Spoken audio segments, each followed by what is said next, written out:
Good morning, folks. We are here boondocked in Old Forge, New York, at a really cute little spot, kind of close to a soccer pitch. It's a foggy, chilly morning. Just having the first cup of coffee, going for a little stroll. Thought I would wax eloquent about our trip so far and what it's been like. Here's a zoomed out view of where we are. Soccer fields in the background there. Old Forge is halfway between Syracuse and Lake Placid. Lake Placid is kind of one of our big destinations that we're looking forward to. Supposedly quite beautiful.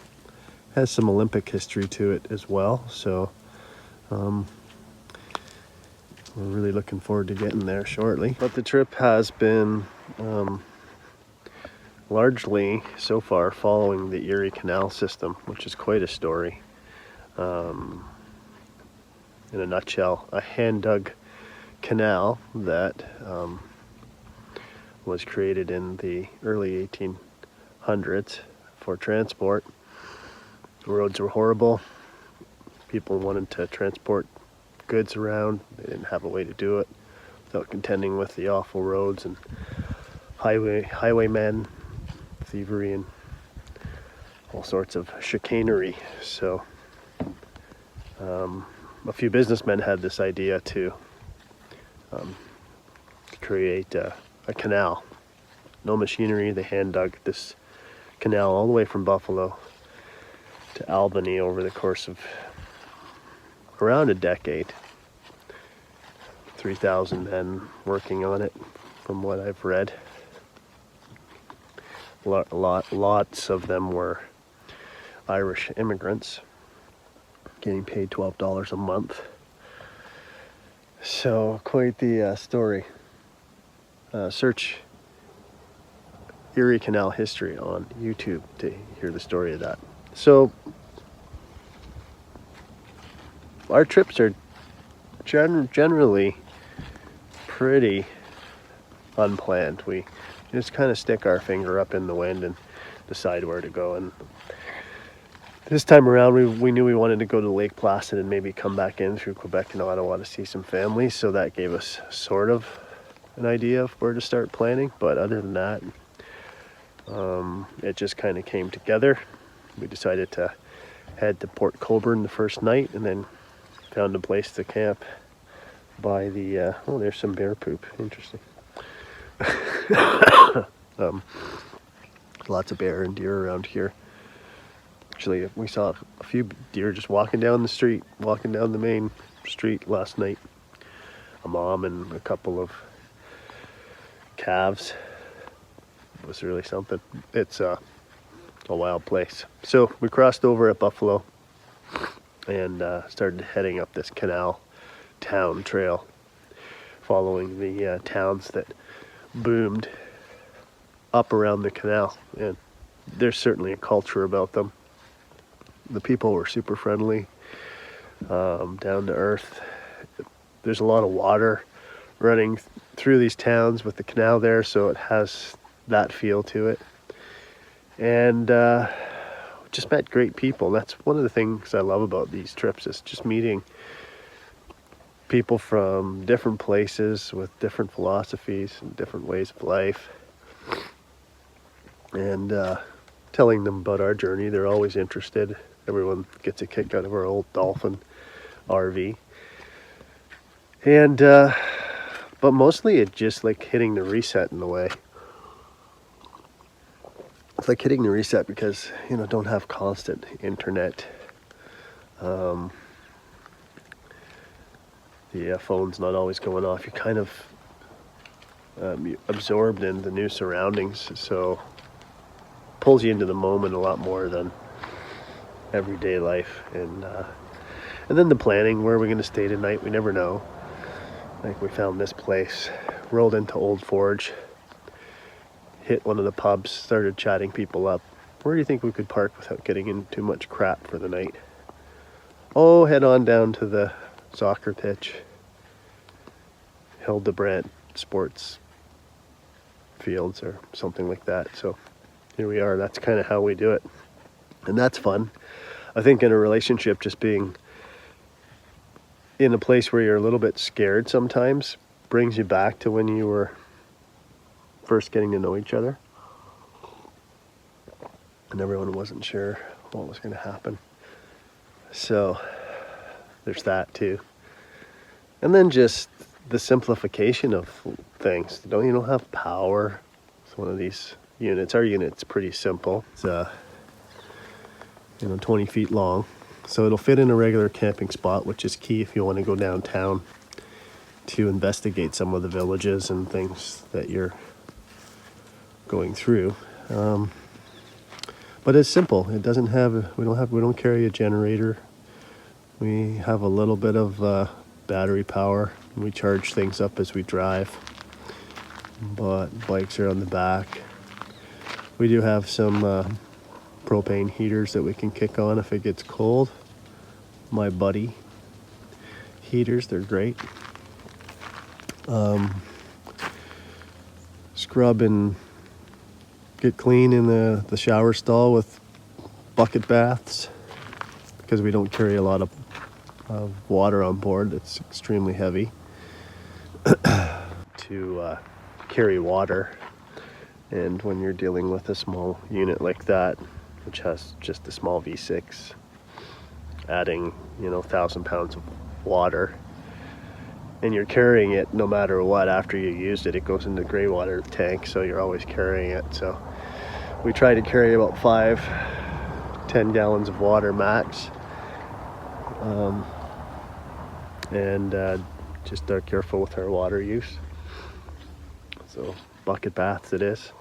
It's kind of like camping. If you've ever camped in Algonquin, it's far more luxurious than that. So after that, everything feels like a step up. But I don't know. We love it because it just hits the reset button. We're together the whole time. We're planning, seeing new things. Where are we going to go next? We don't have a schedule or an agenda. So everything is taking it as it comes. And it puts me in a place of gratitude a lot. Just simplifying, not having some of the home conveniences, having to have a coffee, I have to try to see if I can find a plug somewhere on the outside of a building or in a bathroom to boil a kettle. And it just makes you kind of appreciate things, right? And be grateful. But also just be grateful for the great land that we live in and the great lands that we can explore freely. Coming into the US it's pretty easy breezy. Just roll in and not too many questions asked. Open up the blinds so they can see the beautiful vintage interior of the Dolphin, and signal transparency with that. But at the borders, it's been great, and we're just so fortunate to have the opportunity to explore and meet new people. And I've met some great people on this trip, just the friendliest, nicest folks. One lady last night said, hey, if you can't find a place to park, just come on down and park at my store. I have a store, park there. We were in Brockport, New York. I stopped at a music store, the music store of Chris Wilson. I'm wearing a hat from his store, which he gave me. He also gave me a guitar while I was there. He had his collection basically on display. I'm sure it was $150,000 worth of instruments, everything from the 40s all the way up to brand new stuff. I felt like I was in Nashville, and I was in this little town of Brockport. I don't even think there's 10,000 people there. Had some great talks, and he was talking to me about submission a lot. For him, it was submission to God, his faith. He was telling me about how he's learned to hear God and obey. That sounds like a far out concept, right? And you listen to people, and sometimes you don't know what's all talk and what's walk. But while I was there, I took a liking to a guitar that he had. It was a 1960s Yamaha beat up, but played like a dream. I guess it would be like a rat rod of guitars, you know, where it's totally tuned and drives like a dream, but looks beat up. Sounds great, looks great, totally authentic. And signed by Gary Rossington from Lynyrd Skynyrd, you know, founding member of Lynyrd Skynyrd, I believe, if my memory is correct. So just not only is this guitar fantastic, but it's signed by a legendary dude, legendary artist. So I play it. It's, you know, around $1,200. I don't have $1,200 to spend at the moment. So played a few songs with Chris.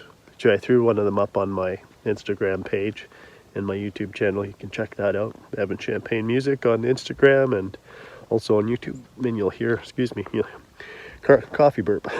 You'll hear Chris and I playing Mrs. Robinson, because Simon and Garfunkel seems to be one of his specialties. Great artist, prolific artist, Chris Wilson.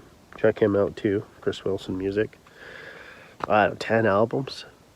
Same age as me. I look at guys like that who, you know, I've recorded 10 songs in my life. You know, he's got 10 albums. Just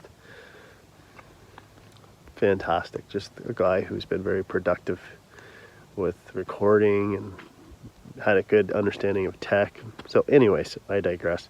Played a few songs, fell in love with this guitar. Couldn't buy it, didn't have the money on hand to buy it. Leave, and then a few minutes later, we're down the road in another port town, and Chris calls me and says, come on back to the store, I want to give you something. So I go back to the store, and he says, you know, when you left, remember I was talking to you about submission and all that, and hearing God and everything. He said, well, God tapped me on the shoulder and told me to give you this guitar. And he gives me the guitar, signed by Gary from Lynyrd Skynyrd, that plays like a dream, is like a guitar that for me would be a guitar of all guitars. The way it sounded, the nostalgia of it, just gives it to me.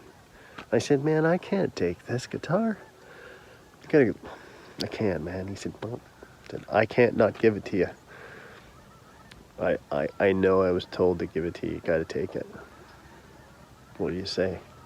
Right? But it just melted me, but it mesmerized me at the same time of this concept of submission and listening and hearing the creator's voice clear enough to know to do things like that, and that just blows my mind. I don't have that kind of faith. I would like to. I saw an example of it, and he told me some other things that just touched my heart too. It was great conversation. Anyways, you just meet great people along the way. And that's the point of all this rambling. So I wanted to make a little video here. We have a quiet morning in this little park beside the soccer pitch. Cup of coffee, get the thoughts rolling. Even a picnic table to sit down on. It's missing a couple pieces of wood, but it's all right. It's nice to have a place to sit. Just happy to have some place to sit, even if it's half of a picnic table seat. And that's what I mean, you know, like doing things like this, any kind of camping for an extended period of time, and just being away from the conveniences of home. It instills gratitude for everything that we have, and and seeing this great land, North America, being able to roll around and experiencing hospitality and grace from people, friendliness. We have to be very careful, where we tread and ask a lot of questions, make sure we don't offend, and always leave the place better than you found it, those types of things. Try to give gifts along the way too, that you can. Listening to people, talking to people, telling them some of our Canadian stories.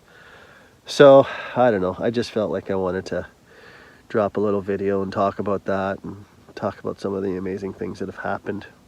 We're half done the trip, and I'm sure the next half will be great too in Lake Placid. But you can follow This Life Company on Instagram and YouTube for little bits and pieces of things that I string out, and then of course my music stuff, Evan Champagne Music, on Instagram and YouTube and Facebook. And definitely check out Chris's stuff. Drop him a line and say, I heard the story about you giving the guitar to Evan Champagne, and I just think well, tell him what you think. Anyways, that's all I got for today. I hope you all are having a great Monday. It is, I think it's the last day of September the 30th. Could be October the 1st, I don't know. I've kind of lost track of time. I guess that's one of the other benefits. Stay tuned for more. Have a great day.